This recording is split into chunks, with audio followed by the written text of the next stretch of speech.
ప్రజా సమస్యల కంటే స్వీయ ప్రయోజనాలకే బీఆర్ఎస్ నేతలు ప్రాధాన్యమిచ్చారని ఆరోపించారు మంత్రి కోమటిరెడ్డి వెంకటరెడ్డి. అయితే కాళేశ్వరం ప్రాజెక్టులో అవినీతి జరిగిందన్నారు. కాంగ్రెస్తోనే పేదల జీవితాలు మారతాయని తెలిపారు.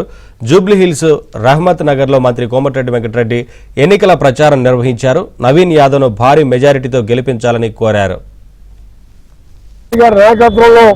మంత్రులందరూ కూడా 24 గంటలు గతంలో మంత్రులు లేనివారు, మంత్రులున్నా ఆ కొడుకు బిడ్డ అల్లుడు వాళ్ళదే నడిచేది, ఫామ్ హౌస్ వాళ్ళదే నడిచేది. ఇవాళ ఎప్పుడు చూసినా మీరు చూడండి, ఎక్కడ చూసినా ఏదో ఒక మంత్రులు తిరుగుతూనే ఉంటారు.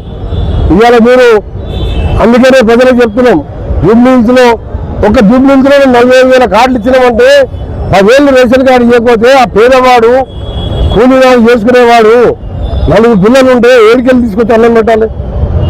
అందుకనే ఈరోజు జూబ్లీహిల్స్కు ఇప్పుడు జరిగే సీఎం రెడ్డి గారు కార్పొరేటర్గా కొట్లాడి ఈరోజు ఈ ప్రాంతానికి అభివృద్ధి కోసం తీసుకొచ్చిన 2,000 కోట్లతోని మన ప్రభుత్వం వచ్చిన స్టార్ట్ అయినాయి.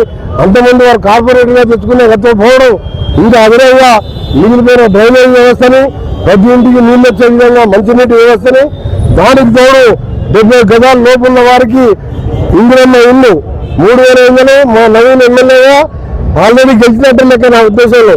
ఎందుకంటే మీ అందరూ కూడా గెలిపిస్తారు, ఈ ఇందిరమ్మ పాలన మీరు చూస్తున్నారు కాబట్టి.